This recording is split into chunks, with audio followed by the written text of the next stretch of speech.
Aloha, it's Megan from Vitality Wellness, and I'm back with another Tushy Tuesday video.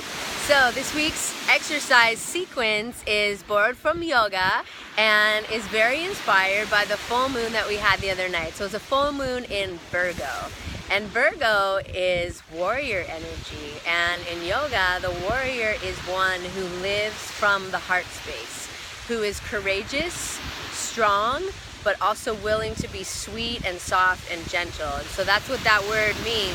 Vira means courage, and then Bhadra is gentle. So how can we be courageous and gentle and live from this space of inner knowing and really learning more about ourselves through the practice, learning to see all of our habits and our tendencies and love the full version of ourselves, not just the parts that we like, but the full shebang that makes you up, because that's you, that's all of you, and learning to really see ourselves for what we are and really appreciate the amazing, unique creature that you are is such an important part of our journey as human beings, is to really learn more about ourselves. And that's what yoga offers us the opportunity to do, is to go inside through the practice and really see ourselves and accept ourselves, and in turn learn to love ourselves unconditionally. So on that note, we will learn to love the Virabhadrasana poses because they are powerful and strong, and they are awesome for strengthening your tush. And in the same token, they helping bring strength to your legs, stability to your pelvis, core activation, spinal support. And Warrior 2 really allows us to roll our shoulders back and open our chest so that we get strengthening in our upper back muscles while we stretch out our pectorals and strengthen our arms. That's a lot in one pose, right? Therefore, that's probably why your teacher likes to have you do it all the time, because it's awesome. So, Virabhadrasana 2, standing pose. I'm gonna back up a little so you can see me. The front foot, woo, slippery sands. The front foot is set up so that your toes are pointing forward. Your back foot is turned out about 45 degrees, slightly parallel, almost parallel to the short edge of the mat. So you do want to have your heel slightly past your pinky toe. My foot has succumbed to the sand, so you can't really see it. But front foot pointing forward, back foot turned almost to the side of your mat. So you set your base, and then you're going to pull in and up through your belly to find a neutral pelvis so you're level from front to back. And then bend your front knee towards your third toe. So you have your legs, you have your core activation, you lift up from the center of your tummy to your chest, roll your shoulders back, so you're active in your upper back while you take your arms out. So the arms represent the swords that the warrior carries, so we want to keep them strong and activated.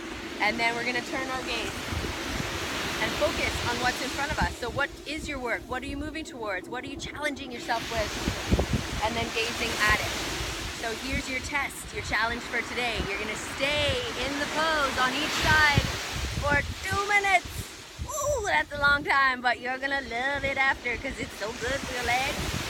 So that's your first pose. And then the second pose you're going to do on the other side. So you're going to set up the warrior on the other side. So you're going to turn your foot all the way around.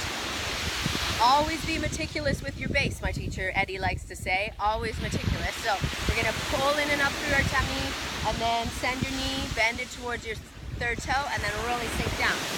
So eventually you're working towards bringing your knee and your hip on the same line. That might not feel good right away, and that might be a lot of work.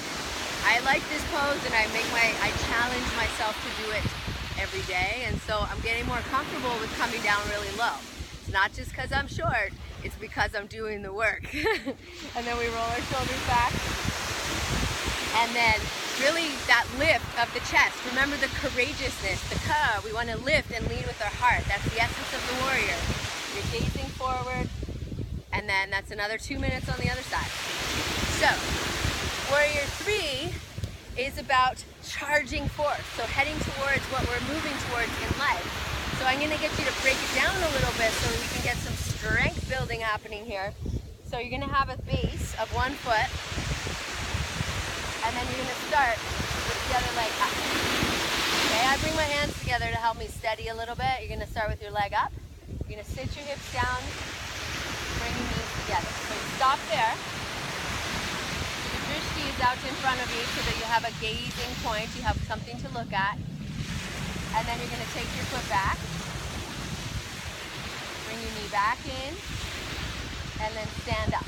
So do the first few in Yeah, so you go sit back, leg back, bring it in, and stand up.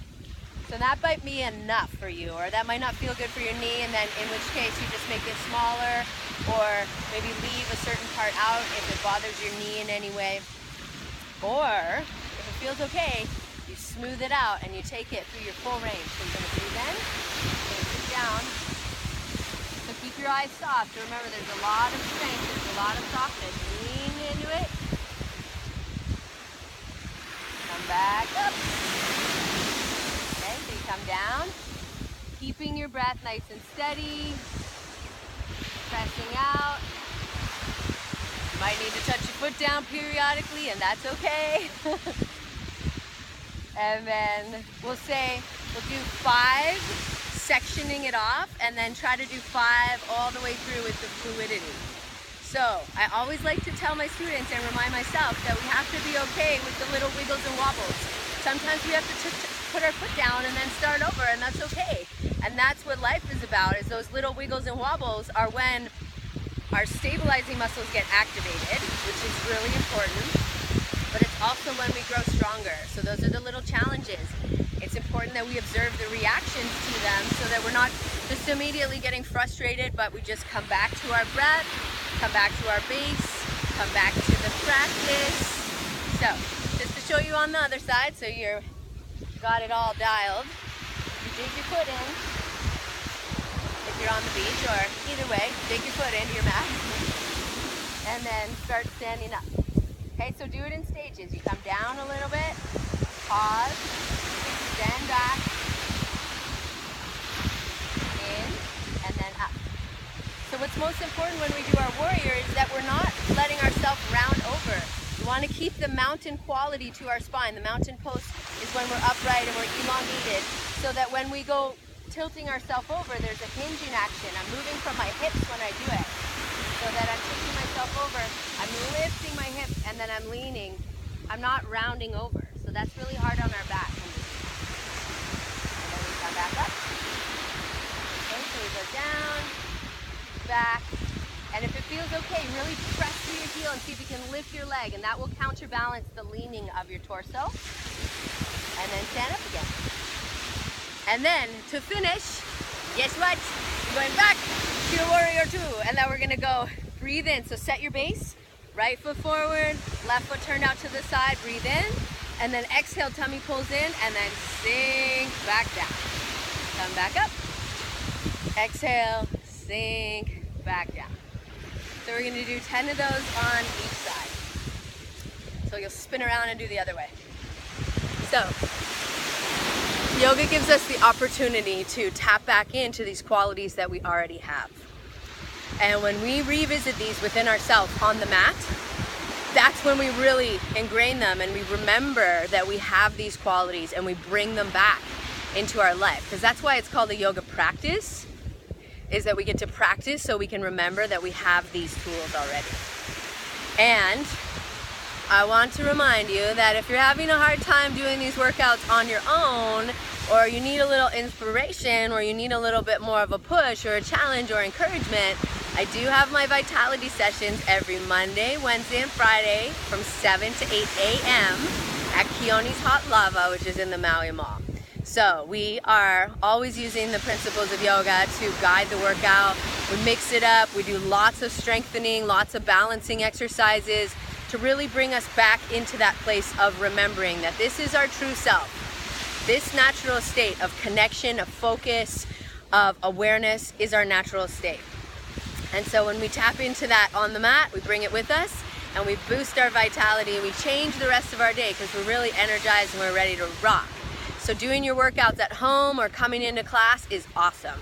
Either way, just get on the mat and breathe and move and take care of yourself, because you are an amazing creature and you deserve to give yourself some time for self-care every day. It is important, it is essential to your well-being, so make sure you get on the mat and do it. Have a fabulous day. Happy Tuesday. Aloha. Namaste.